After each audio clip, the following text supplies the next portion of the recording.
요나서 2장 8절로 9절 말씀.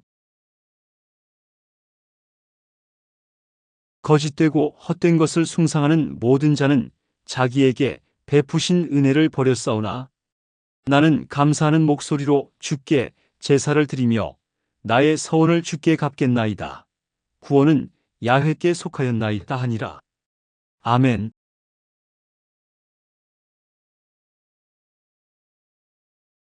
오늘 저는 여러분과 함께 참과 거짓이라는 제목으로 은혜를 나누고자 합니다. 거짓은 언제나 외면적으로 찬란하고 매혹적인 모습으로 나타나 우리들을 유혹하나 그 종말은 도끼서린 처절한 절망과 고통으로 우리를 끌어들이고 마는 것입니다. 6.25 사변 때 항도 부사는 그야말로 인산인해였습니다. 그때 우리 먼 친척 아주머니 한 분이 부산서 살았는데 그 남편은 외항선을 타고 이 항구 저 항구로 돌아다니면서 무역을 하는 분이었습니다. 그래서 한 달에 한 번씩 그 부인이 월급을 회사 본부에 와서 타가곤 했었습니다. 근데 하루는 월급을 타서 자기 집으로 오다가 철길가에서 사람들이 모여서 웅성웅성하고 있었습니다. 가보니까 사람들이 모여가지고서 아주 비밀리에 무엇을 파고 살고 하는 것입니다. 그 뭐 하는 거 보니까 일본제 자본침이라고 하면서 이것은 극히 희귀하다고 합니다. 우리 한국에서는 그 당시에 이 미싱 바늘을 못 만들었었습니다. 그러나 일본제 미싱 바늘이기 때문에 이거는 사서 팔기만 하면 굉장한 돈을 벌 수 있는데 경찰이 뒤를 따르고 있기 때문에 공개적으로 팔지 못하고 숨어서 판다고 서로 이렇게 수군거리고 있습니다. 바로 네다바이꾼입니다. 거기에 그만 현혹이 돼가지고서 한 달 동안 뼈 빠지게 파도를 헤치면서 일해서 벌은 남편의 돈을 다 주고 그 아무짝에도 쓸데없는 공업용 미싱 바늘을 잔뜩 사가지고서 이기 양양하여 거부가 되었다고 생각하고 우리 집에 왔어요. 와서 희색이 만면해서 이젠 부자가 되었다고 내놓는데 보니까 이것은 그냥 줘도 쓸 수 없는 공업용 미싱 바늘이었습니다. 나중에 그것을 알자 쓰디쓴 눈물을 흘리며 땅을 치고 통곡을 하고 당장 물리겠다고 뛰어가 보니 철뚝과 있던 사람은 온데간데시 흔적이 사라지고 마른 것입니다. 그는 내다봐야 당한 것입니다. 오늘날 우리들의 영혼을 내다봐야 하는 원수들은 얼마든지 있습니다. 그들은 모두 다 찬란하고도 매혹적인 모습으로 인간의 영혼을 사냥하고 있습니다. 그중 가장 큰 거짓이 공산주의입니다. 공산주의는 칼 막스의 유물론적 변증법을 통한 자본론의 옷을 입고 매혹적으로 이 세상에 나타나서 모든 사람을 잘 살게 해준다고 했지만은 그러나 인류 역사상 공산주의만큼 무섭고 추악한 노예제도를 만든 적은 없습니다. 그뿐 아니라 그들은 하나님도 계시지 아니하고 인간은 물질의 그림자에 불과하며 인간이 죽으면 영혼도 사라져버리고 만다고 주장했었습니다. 그 외에도 인간을 신으로 격상시킨 인본주의, 황금만능주의, 쾌락주의, 권력제일주의 등 우리의 영혼을 내다봐야 하려는 마귀는 쉬지 않고 거짓을 전파하고 있는 것입니다. 우리는 이 무수한 거짓의 세계 속에서 오직 진리를 밝히 알므로 우리의 인생을 내다봐야 당하지 않고 살아갈 수가 있는 것입니다. 그러면 우리의 생활 가운데 매일매일 같이 우리를 속이려고 하는 어떠한 원수들이 있나요? 어떠한 것이 참이고 어떠한 것이 거짓일까요? 첫째로 오늘날 많은 사람들이 거짓된 죄악관을 가지고 이것을 선포하고 있습니다. 그들은 말하기를 죄란 인간의 생각이 만들어낸 것으로 실하지 않는다고 말합니다. 종파 중에도 크리스천 사이언스란 종파는 죄란 것은 인간의 마음속에서 죄라고 생각하니까 죄지 실제로 죄라는 것은 없다고 말합니다. 그러므로 죄란 없다고 생각하면 죄는 있을 수가 없다고 그렇게 주장하고 있는 것입니다. 또 오늘날 정신병학자들도 죄책으로 말미암아 정신적인 고통 가운데 온 사람들 보고서 당신은 죄가 아닌 것을 죄라고 생각하고 죄책감을 스스로 만들어냈다고 하면서 죄란 없다고 생각하라고 그렇게 말합니다. 그러면 죄책도 사라진다고 말합니다. 과연 그럴까요? 여러분 진실로 죄란 인간의 상상이 만들어낸 것에 불과할까요? 또 소위 말하는 상황윤리 주장자들은 죄란 상황에 따라서 달라진다는 것입니다. 그들의 설명을 들으면 아무리 합법적으로 결혼하고 부부간에 산다고 할지라도 서로 사랑하지 않고 사는 사이면 그것은 강간이다. 그러나 아무리 남의 유부녀를 탈취한다고 할지라도 진실로 사랑해서 두 사람 눈이 맞아서 서로 합쳐진다면 그것은 죄가 아니라고 말합니다. 상황윤리라고 말합니다. 과연 그런다고 죄가 아닐까요? 여러분, 성경은 죄란 하나님의 법을 어긴 행동인 것입니다. 사람이 무엇을 어떻게 말하든지 간 하나님의 법을 어기면 그것은 죄입니다. 하나님이 주신 십계명을 어기고 사는 그 자체가 죄가 되는 것입니다. 사람들이 무엇이라고 말한들 그것은 상관없습니다. 하나님의 법을 범한 죄는 죄인 것입니다. 그 죄의 대가는 하나님과 원수가 되게 되는 것이요, 그리고 사망인 것입니다. 성경은 말하기를 죄를 지은 영혼은 죽으리라고 말한 것입니다. 이렇기 때문에 아무리 아름다운 이복을 입고 매혹적인 설명을 가지고 온다 하더라도 그 결과는 죽음밖에 없는 것입니다. 참으로 죄에 대한 우리의 태도는 어떠할까요? 죄를 버리고 회개하는 것입니다. 회개의 길이 참된 길인 것입니다, 여러분. 그래서 우리의 죄를 철저히 회개하고 저버리고 우리 죄를 대속하기 위해서 십자가에 못 박혀 그 몸 찢고 그 피를 다 흘리신 나사렛 예수 앞에 나가서 죄를 청산하고 보혈의 공로를 의지해서 하나님 앞에 용서를 받고 하나님과 화목하는 길밖에 없습니다. 예수 그리스도를 통해서 죄사함 받는 길 이외에는 여러분, 우리를 도적질하고 죽이고 멸망시키는 이 가장 무서운 죄악에서 놓여날 수 있는 길은 천하에 없습니다. 아무리 없다 죄가 아니라고 해도 죄가 아닐 수가 없는 것입니다. 여러분, 약방에 가서 여러분과 내가 먹으면 즉사할 수 있는 쥐약에다가 이것은 사탕이라고 넷대리를 붙여놓았다고 해서 그 사탕이라는 넷대루가 치명적인 쥐약을 달콤한 사탕으로 변화시킬 수는 없는 것입니다. 죄는 죄입니다. 그리고 죄의 값은 동양이나 서양이나 사망인 것입니다. 이러므로 죄는 우리가 철저히 회개하고 예수 그리스도의 십자가의 보혈을 믿고 죄 용서함을 받고 성령님을 받아서 성령님을 항상 인정하고 환영하고 모시드리며 의지해서 의와 거룩한 삶을 살아야 되는 것입니다. 이것이 참의 길인 것입니다. 이것이 이 세상에 사는 동안에는 좁은 길이요, 괴로운 길일지 몰라도 이것이 참의 길이요, 이것이 후에 가서 영원히 하나님께 영광을 돌리고 하나님의 사랑을 받고 영생할 수 있는 길인 것입니다.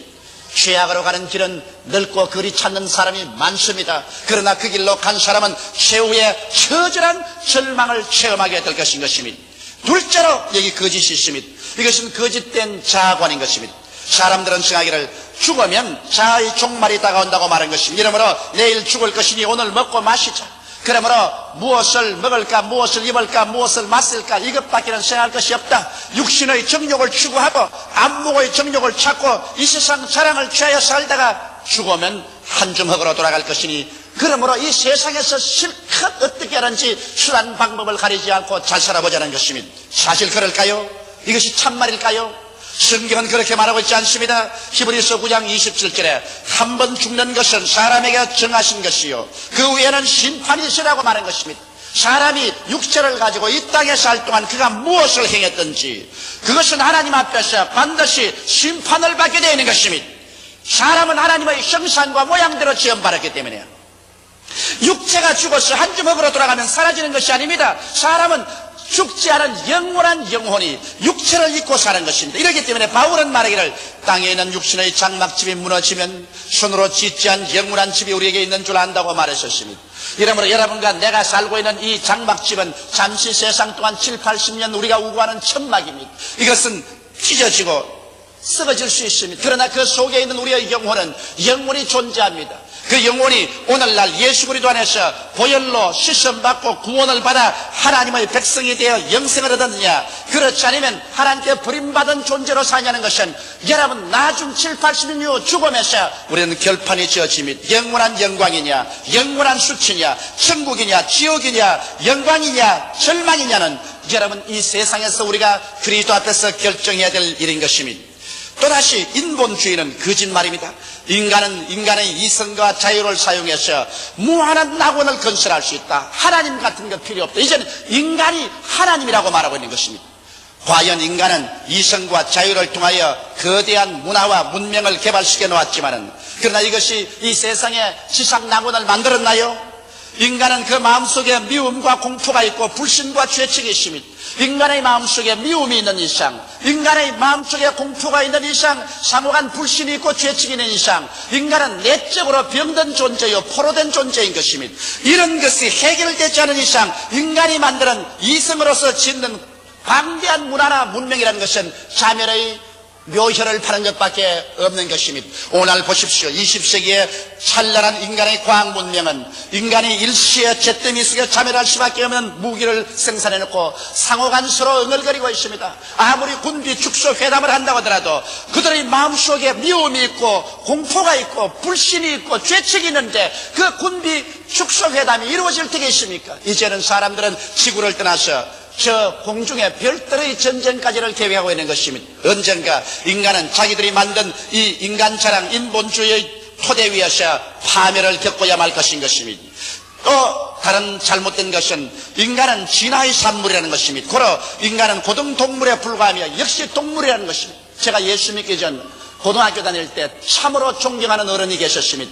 그 어른의 말씀은 정말 내가 신중히 듣고 아주 마음속으로 존경했는데 하루 저에게 치명적인 타격이 왔습니다. 그것은 그분이 자기의 아내를 두고 새파란 젊은 여인을 첩으로 삼았었습니다. 그래서 한 번은 제가 그 어른을 찾아갔습니다. 선생님은 본 부인이 있는데 딸 같은 여자를 취해서 첩으로 삼아서 같은 집에 사는데 이럴 수가 있습니까? 차라리 첩으로 삼았었으면 당신이 집이라도 따로 살아야 될 것인데 한 집에 같이 살다니 이것은 동물적이 아닙니까? 내가 그러니까 나를 보고 싱긋 웃으면서 이 사람아, 인간은 아메바에서 출발해서 고등동물로 한 것으로 인간은 동물이야. 그러므로 본능을 따라 사는 거야. 세상에 무슨 윤리 도덕하지만은 인간은 근본적으로 동물이야. 그래서 나는 일어나면서 내 속으로 말했습니다. 동물이면 동물하고 내가 교제할 필요가 있겠는가? 동물 보고서 내가 선생이라고 할 필요는 없다. 그래서 나는 예수를 믿지 않은 그때 소년 시절이었지만은 나는 그 사람을 등지고 난 다음 다시는 그 사람을 찾아가지 않았었습니다. 왜? 동물을 찾아가서 뭘 합니까? 여러분, 과연 우리가 고등동물에 불과해서 무엇이든지 엄란하고 방탕하고 엄행하며 자기 멋대로 해도 괜찮단 말인 것입니까? 아닙니다. 여러분과 나는 동물이 아닙니다. 여러분과 나는 하나님의 형상과 모양대로 지음받았었습니다. 하나님의 성령으로 말미암아 지음받은 영원한 존재인 것입니다. 그러므로 동물적으로 사는 사람은 그 결과로 그 영혼이 버림받아 불과 영으로 타는 못에 떨어지고 말 것인 것입니다. 그 짓을 우리가 믿어서는 안 될 것입니다. 어떤 사람들은 자수련으로 스스로 구원받을 수 있다고 말합니다. 뭘 예수 그리스도 같은 건 믿을 필요 없다. 우리 인간은 스스로 수양하여 도덕과 윤리를 닦아서 훌륭하게 되어 영생을 얻을 수 있다고 말하는 것입니다. 에레미야서 17장 9절에 보면 만물보다 거짓되고 심히 부패한 것은 마음이라 누가 능히 이를 알리오라고 말하고 있는 것입니다. 여러분, 아담과 하와가 하나님을 반역하고 타락했었을 때 그들의 마음은 만물보다 거짓되고 심히 부패해버리고 말았었습니다. 다시 인간의 수양과 도덕으로 회복할 수 없게 부패해버리고 말한 것입니다. 썩을 대로 썩은 것을 인간이 수양과 도덕으로 어떻게 복구한다는 말인 것입니다. 부패해버린 인간의 심령은 도저히 인간의 노력으로는 복구되지 않습니다. 오직 여러분과 나의 마음을 복구시켜서 하나님 백성으로 만들 수 있는 유일한 길은 예수 그리스도를 통한 영원한 생명을 얻는 길밖에 없는 것입니다. 나의 죄를 씻기는 예수의 피밖에 없네. 다시 성취하기도 예수의 피밖에 없네. 죄와 허물로 죽은 우리를 하나님께서 그리스도와 함께 살려주신 것입니다. 이러므로 그리스도를 통하지 않고 여러분과 내가 죄와 허물에서 고침을 받을 수는 없는 것입니다. 이러므로 수양과 도덕으로 내가 의로운 사람이 될 수 있다는 것은 하나의 망상에 불과한 것입니다. 셋째로 또 여기에 거짓이 있습니다. 질병은 하나님의 선물이라는 것입니다. 그러므로 병이 들면 이것은 하나님께서 주신 것입니다. 하나님의 선물이기 때문에 그러므로 이것은 달게 바라야 된다. 그러면서도 하나님 선물이 안 달는지 병원으로 뛰어가서 수술을 받고 약을 먹고 주사를 맞습니다. 만일 병이 하나님의 선물이면 여러분 하나님의 선물을 버리고 병을 없애버리려고 해서는 안 될 것입니다. 성경 말씀대로 보면 병은 하나님의 선물이 아니라 아담의 죄에 대한 심판입니다. 아담이 하나님께 범죄하고 하나님을 반역했을 때 하나님께서 너는 흙이니 흙으로 돌아가라고 심판한 것입니다. 이 흙이 죽어서 흙으로 돌아가기 위해서는 여러분 병이 들어서 육체가 와야 되는 것입니다. 이렇기 때문에 오늘날 여러분과 내가 말하는 병이라는 것은 바로 죄의 대가로 말미암아오는 심판이지 하나님이 주신 축복이 아니라는 것을 알아야 됩니다. 바로 이것을 미끼로 삼아서 마귀는 유적질하고 죽이고 멸망시키는 이 질병의 일을 계속합니다. 오늘날 그렇기 때문에 병을 실제로 우리에게 가져와서 우리를 파괴하는 것은 마귀가 하고 있습니다. 사도행전 10장 38절에 보면 하나님께서 나사렛 예수에게 성령과 능력을 기름 붓듯 하였으며 제가 둘이 다니시며 착한 일을 행하시고 마귀에게 눌린 모든 자를 고쳐주셨다고 말씀하고 있는 것입니다. 이러므로 병은 하나님이 주신 것이 아니라 이것은 심판이요 마귀가 그렇게 하는 것입니다. 이렇기 때문에 오늘날도 우리가 병들면 하나님 앞에 나와서 회개해야 될 것인 것입니다.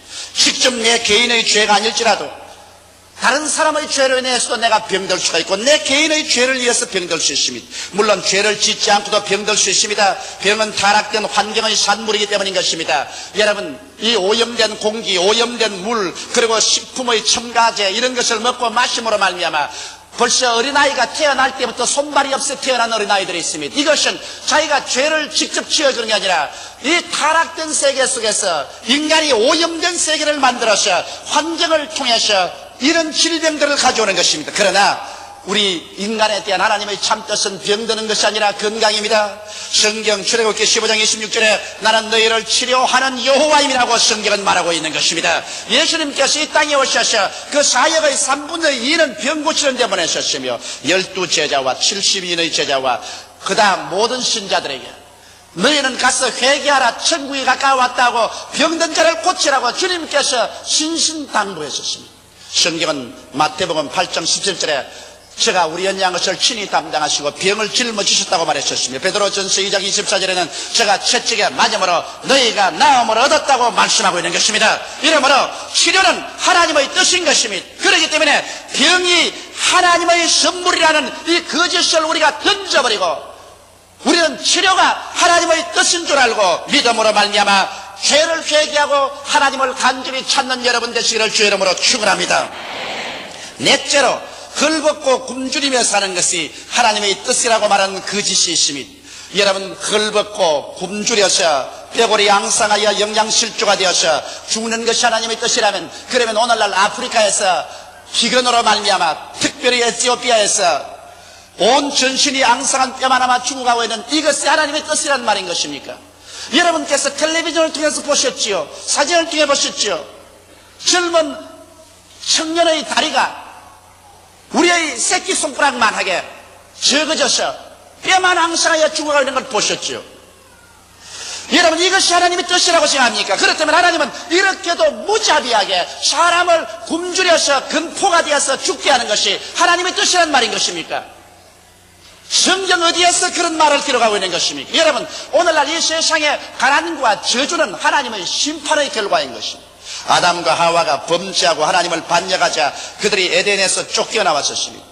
그러고 난 다음 땅은 저주를 받아 가시와 은덕회를 내며 너희는 이마에 땀을 흘려야 먹고 살 것이라고 말한 것입니다. 그러므로 죄악으로 말미암아 온 이 굶주림과 저주이지 하나님의 축복이 아니요 하나님의 뜻이 아닌 것입니다.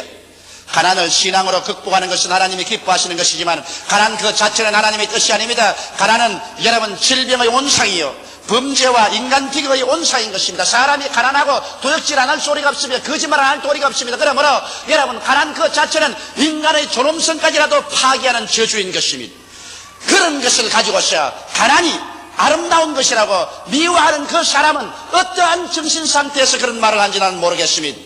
성경에는 하나님께서 말씀하기를 나는 아브라함의 하나님, 이삭의 하나님, 야곱의 하나님이라고 말했는데 아브라함과 이삭과 야곱은 많은 시련을 겪고 인격적인 교정은 당했지만 그들이 헐벗고 굶주려서 죽은 적은 없습니다. 아브라함은 성경에 말하기를 그런 금과 은과 짐승떼가 많았다고 말했었으며 이삭은 거부가 되었다고 말했었으며 야곱은 한때 두 떼의 양무리가 바다 모래같이 많은 거대한 짐승의 주인이었습니다. 여러분, 그러므로 아브라함의 하나님, 이삭의 하나님, 야곱의 하나님은 죽은 자의 하나님이 아니라 지금 살아있는 우리들의 하나님이라고 성경은 말하고 있는 것입니다.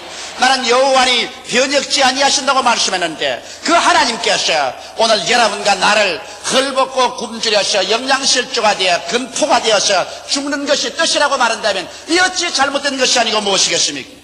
여러분, 사람들은 말합니다. 예수님께서 말구에 태어나시고 예수님께서는 여우도 굴이 있고 산새도 들집이 있지만 난 머리 둘 곳이 없다고 다녔는데 예수 그리스도의 모범을 따라가야 된다고 말합니다. 여러분, 예수님은 하나님의 아들로서 여러분과 나를 위해서 대속하기 위해서 오셨습니다. 예수 그리스도의 모범을 따른다면 예수 그리스도와 함께 십자가에 올라가서 못 박혀야 되지 않겠습니까? 예수님이 십자가에 못 박인 것은 여러분과 내가 죄에서 용서받기 위한 것입니다. 예수께서 말구유에 태어나시고 가난하게 사신 것은 예수께서 여러분과 나를 가난과 저주에서 속량하기 위해서 그렇게 한 것입니다. 그것은 제가 하는 말이 아니라 성경이 그렇게 말하고 있습니다. 저 하늘이 무너지고 이 땅이 커져도 1.1획도 변천을 하나님의 말씀이 여러분 말하고 있습니다. 고린도후서 8장 9절에 예수 그리스도의 은혜를 너희가 알거니와 제가 부유하신 자로서 너희를 위하여 가난하게 되시면 저희 가난하심으로 인하여 너희로 부유케 하리 하심이라고 말씀하고 있는 것입니다. 갈라디아서 3장 13절에 그리스도께서 우리를 위하여 저주를 받은 바 되사 율법의 저주에서 우리를 속량하였으니 이는 기록된 바 나무에 달린 자마다 저주 아래 있는 자라 하였습니다. 이는 그리스도 예수 안에서 아브라함의 복이 이방인에게 미치게 하고 너희가 믿음으로 성령을 선물로 받게 하리심이라고 기록하고 있는 것입니다. 이러므로 예수 십자가 못 박이시면 여러분과 나의 저주를 속량하기 위해서 그렇게 한 것입니다. 그래서 성경은 말하기를 모든 일에 항상 모든 것이 능력하여 모든 착한 일을 넘치게 하렴이라고 말하고 있는 것입니다. 성경은 주는 자가 받는 자보다 복이 있다고 했으니 우리가 가난하고 헐벗고 굶주려서 일가 친척이나 사회나 국가에 손 내밀고 얻어먹는 것이 축복받았다고 말하고 있지 않습니다. 제가 가난한 자에게 주었은 즉 그 의가 영원히 있다고 말하셨으니 여러분께서 나누어 줌으로 말미암아 의를 얻게 되는 것입니다. 이러므로 헐벗고 굶주리고 사는 것이 하나님의 뜻이 아닌 것입니다. 하나님은 사랑하는 자여 내 영혼이 잘됨 같이 내가 범사에 잘되며 강건하기를 내가 강구한다고 말씀한 것입니다. 물론 그리스도를 위하여 자원하여 청빈하면 무방합니다. 내가 스스로 그리스도를 위해서 있는 재산 다 바쳐버리고 하나님의 영광을 위해서 오지에 들어가서 가난한 생활을 자취해서 일하는 것은 영광스럽고 칭찬할 만한 일인 것입니다. 그러나 이유 없이 목적 없이 스스로 가난해져서 이것을 영광스럽게 생각하고 가정의 짐이 되고 이웃, 친척, 나라, 세계에 부담이 되는 일은 하나님의 뜻이 아닌 것입니다. 다섯째로 예수님의 재림과 부활은 없다고 말하는 이 거짓에 우리는 또한 속아 넘어가서는 안 됩니다. 사람들은 말하기를 최후의 심판이라든지 지옥은 있을 수 없다. 하나님은 사랑인데 사랑은 하나님이 어떻게 심판을 하고 지옥으로 사람을 보내겠냐고 말합니다. 그러나 그것은 인간의 생각이요 거짓말입니다. 성경은 이렇게 말하고 있습니다. 계시록 21장 8절에 그러나 두려워하는 자들과 믿지 않은 자들과 흉악한 자들과 살인자들과 행음자들과 술객들과 우상숭배자들과 모든 거짓말하는 자들은 불과 유황으로 타는 못에 탐냐리니 이것이 곧 둘째 사망이라고 말한 것입니다. 여러분, 사람이 육체로 죽는 것은 첫째 사망이고 영혼이 불과 유황으로 타는 못에 던짐을 받은 것은 두 번째 사망인 것입니다. 성경은 분명하게 이 사람들이 두 번째 사망으로 심판을 받겠다고 말하고 있는 것입니다. 재림 같은 게 있을 수가 없다고 이렇게 말한 사람이 있어요. 베드로도 그렇게 말했습니다. 베드로 후서 3장 3절에 먼저 이것을 알지니 말세에 기롱하는 자들이 와서 자기의 정욕을 쫓아 행하며 기롱하여 가로되 주의 강림하신다는 약속이 어디 있느뇨? 조상들이 잔후부터 만물이 처음 창조할 때 같이 그냥 있다 한다. 이렇게 기록한다고 베드로는 말했었습니다. 그러나 여러분 데살로니가전서 4장 16절에 뭐라고 말했습니까? 주께서 호령과 천사장의 소리와 하나님의 나팔로 친히 하늘로 쫓아 강림하시려니 그리스도 안에서 죽은 자들이 먼저 일어날 것이라고 말하고 있는 것입니다. 여러분과 나는 역사의 종말에 처해서 살고 있습니다. 시 얼마 있지 아니하여 여러분께서 하늘이 진동하고 그리스도 영광이 나타나고 주께서 호령과 천사장의 고함과 하나님의 나팔 소리를 듣게 됐을 것입니다. 이 날은 우리에게 다가오고 있습니다. 이 날은 우리 앞에 곧 목전에 도달해 있는 것입니다. 이것을 두고서 사람들은 이런 일이 일어나지 않는다고 말하고 있습니다. 그 거짓에 속아 넘어가서는 안 될 것입니다. 부활 같은 건 있을 수가 있느냐? 사람이 죽으면 화학적으로 다 분해되어 버리고 말고 아무도 남는 것이 없을 것인데 부활이 뭐냐고 말합니다. 그러나 성경은 뭐라고 말합니까? 고린도전서 15장 51절 54절에 보라 내가 너희에게 비밀을 말하노니 우리가 다 잠잘 것이 아니요 마지막 나팔에 순식간에 호련히 다 변하리니 나팔 소리가 나며 죽은 자들이 썩지 아니할 것으로 다시 살고 우리도 변하리라. 이 썩을 것이 불갑을 썩지 아니할 것을 입겠고 이 죽을 것이 죽지 아니함을 입으리로다. 이 썩을 것이 썩지 아니함을 입고 이 죽을 것이 죽지 아니함을 입을 때에는 사망이 이김의 삼킨 바 바 되리라고 기록된 말씀이 응하리라고 말씀하신 것입니다. 사망아 너희 손은 것이 어디냐, 사망아 너희 이기는 것이 어디냐고 외쳤던 것입니다. 그러므로 사랑하는 성도 여러분, 오늘날 우리는 예수의 재림과 부활, 심판 가신 것은 없다고 말하는 이 거짓에 현혹되어서는 안 될 것입니다. 요나는 무릇 거짓되고 헛된 것을 숭상하는 자는 자기에게 베푸시는 은혜를 버려 싸우나라고 외쳤습니다. 예수 그리스도 안에서 하나님께서 위대한 진리로 우리에게 축복해 주신 축복을 거짓을 믿음으로 말미암아 빼앗기는 어리석은 사람이 되지 않게 되기를 주 이름으로 축원합니다. 오늘날 너무나 많은 사람들이 거짓에 속아 거짓되고 헛된 것을 숭상하고 따르고 있습니다. 하나님께서 예수 그리스도 안에서 베푸시는 은혜를 버리고 영원한 멸망을 자초하고 있습니다.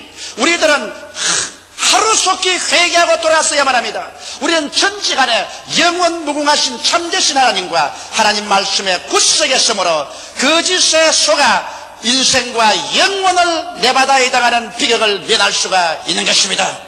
다 같이 고개시켜 기도드리겠습니다. 사랑에 지고 거룩하신 아버지, 이 세상의 짧은 인생과 저 세상의 영원한 인생을 다 내다봐야 당하고 이 세상에서 산 것이나 저 세상의 영혼이나 가장 처절한 절망에 떨어지게 하는 거짓에 속아 넘어가지 말게 하여 주시옵소서. 하나님께서 우리 진리 되신 예수 그리스도 안에서 베푸신 은혜를 버리고 영원한 멸망을 자초하는 수많은 사람들을 긍휼히 보아 주시옵소서. 하나님 우리 아버지여, 이 세상에 진리는 하나밖에 없습니다. 예수께서 내가 곧 길이요 진리요 생명이니 나로 말미암지 않고는 아버지께로 올 자가 없다고 말씀하셨으니 아버지여, 예수 앞에 나와서 그 십자가를 통하여 죄사함을 얻게 도와주시옵소서. 성령을 받게 도와주시옵소서. 병고침을 얻게 도와주시옵소서. 저주에 해방되게 도와주시옵소서. 영원한 부활의 생명을 쟁취하게 도와주시옵소서. 영혼이 잘됨같이 범사에 잘되며 강건하게 되게 도와주시옵소서. 남에게 구워줄지라도 굳지 않게 되게 도와주시옵소서. 손을 내밀어 절망에 처한 사람들에게 도움을 베푸는 우리들이 되게 도와주시옵소서. 거짓에 속아 절망의 나라로 떨어지지 말게 하여 주시옵소서.